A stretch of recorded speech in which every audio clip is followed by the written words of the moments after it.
नमस्कार दोस्तों, आज के सेशन में आप सबका स्वागत है। क्या होगा अगर भविष्य में आपको ऑनलाइन शॉपिंग के लिए अमेजॉन, फ्लिपकार्ट या किसी भी ऐप को खोलने की जरूरत ना पड़े? सोचिए, आप अपने एआई असिस्टेंट से सिर्फ इतना कहें, मुझे 20,000 के अंदर सबसे अच्छा स्मार्टफोन खरीद कर दो, जिसका कैमरा क्वालिटी बढ़िया हो और बैटरी लंबी चले। और एआई खुद इंटरनेट पर खोज करे, प्राइस को कंपेयर करे, रिव्यू पढ़े और सबसे अच्छा ऑप्शन चुनकर दे और ऑर्डर भी कर दे। अगर ऐसा होता है तो अमेजॉन, फ्लिपकार्ट और अन्य ई कॉमर्स कंपनियों का क्या होगा? यही सवाल आज पूरी दुनिया की टेक इंडस्ट्री को परेशान कर रहा है। आज के इस वीडियो में हम समझेंगे कि एआई मिडिलमैन क्या है, यह कैसे काम करता है और क्यों इसे ई कॉमर्स की दुनिया का अगला बड़ा बदलाव माना जा रहा है। सबसे पहले समझते हैं एआई मिडिलमैन आखिर है क्या। आज जब हम कोई सामान खरीदना होता है तो हम सीधे किसी ई कॉमर्स एप्लीकेशन पे जाते हैं, जैसे फ्लिपकार्ट, अमेजॉन। वहां सैकड़ों प्रोडक्ट देखते हैं, रिव्यू पढ़ते हैं, प्राइस को कंपेयर करते हैं और फिर अपना डिसीजन लेते हैं।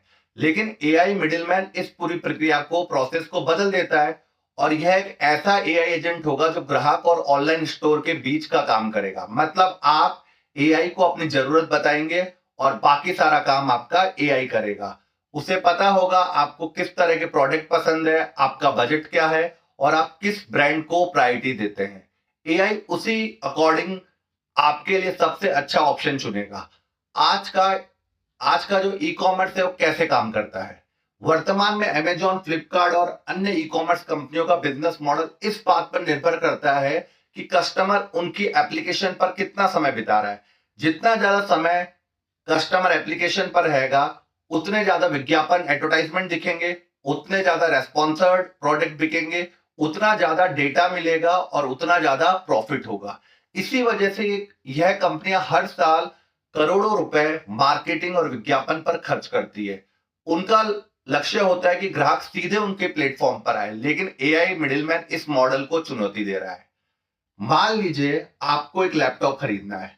आज आपको कई वेबसाइट पे जाना पड़ेगा और आपको प्राइस कंपेयर करना पड़ेगा, लेकिन एआई कुछ सेकंड में अलग अलग वेबसाइटों पर जाकर प्रोडक्ट को खोजेगा, लैपटॉप को खोजेगा, कीमत को कंपेयर करेगा, प्राइस को कंपेयर करेगा और लाखों रिव्यू का एनालिसिस करेगा और आपको सबसे अच्छा ऑफर ढूंढ के देगा और आपको केवल लास्ट सुझाव देगा वो कि आप ये लैपटॉप ले लीजिए। इससे ग्राहक का समय बचेगा और खरीदारी, शॉपिंग आसान हो जाएगी। यानी ग्राहक सीधे वेबसाइट पे जाने के बजाय एआई पे भरोसा करने लगेगा। यहीं से समस्या शुरू होती है। अगर ग्राहक सीधे एआई से बात करने लगे तो अमेजॉन या फ्लिपकार्ट के ऐप पर ट्रैफिक कम हो जाता है और जब ट्रैफिक कम होगा तो विज्ञापनों से कमाई घट जाएगी, एडवर्टाइजमेंट से कमाई घट जाएगी, रेस्पॉन्सर लिस्टिंग का महत्व कम हो जाएगा, ग्राहक पर प्लेटफॉर्म का नियंत्रण घटेगा।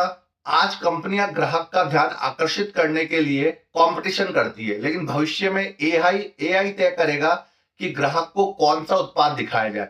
यानी शक्ति, जो पावर है, वो धीरे धीरे प्लेटफॉर्म से, जो ई कॉमर्स प्लेटफॉर्म है, उससे एआई एजेंट की तरफ जा रही है। अब बात करते हैं इससे ग्राहक को क्या फायदे हो सकते हैं। एआई मिडिलमैन से ग्राहक को कई फायदे हो सकते हैं। पहला फायदा, समय की बचत। घंटों तक आपको प्रोडक्ट खोजना पड़ता था, कंपेयर करना पड़ता था, लेकिन अब ये आपका काम कौन कर देगा? AI middleman. एआई एक साथ कई वेबसाइटों पर कीमतों की तुलना करेगा, कंपेयर करेगा। तीसरा फायदा, बेहतर निर्णय। ठीक है, वो एआई हजारों रिव्यू पढ़कर आपको कंक्लूजन निकाल के देगा। चौथा फायदा, व्यक्तिगत अनुभव, पर्सनल एक्सपीरियंस। एआई आपकी पसंद और जरूरतों को समझकर सुझाव देगा। यानी शॉपिंग पहले से ज्यादा आसान और स्मार्ट हो जाएगी। लेकिन इसके कई खतरे भी हैं। हर नई टेक्नोलॉजी की तरह इसमें भी कुछ जोखिम है, जैसे डेटा प्राइवेसी। एआई को आखिर आपकी पसंद, खर्च करने की कैपेसिटी और खरीदारी, शॉपिंग की आदतों की जानकारी होगी। यह डेटा कितना सुरक्षित रहेगा, यह एक बड़ा सवाल है। अगर एआई किसी कंपनी या ब्रांड को प्रायोरिटी देने लगे तो क्या वह वास्तव में सबसे अच्छा विकल्प चुनेगा? वह गलत सलाह देगा। एआई हमेशा सही नहीं होता, कभी कभी गलत या, ठीक है, कंफ्यूजन सजेशन भी देता है।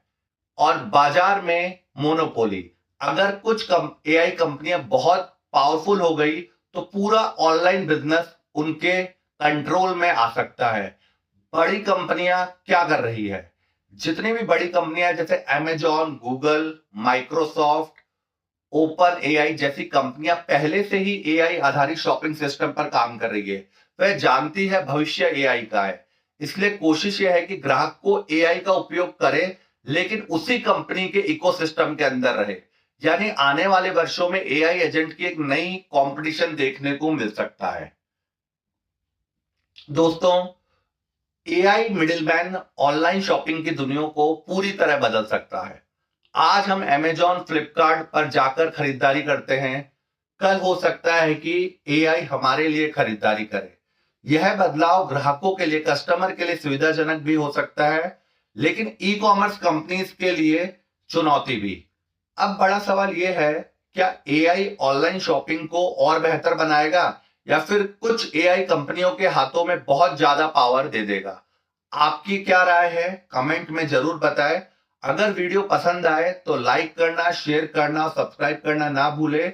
आप हमारे current _affair _ studio YouTube channel को सब्सक्राइब करें, फॉलो करें। Thank you.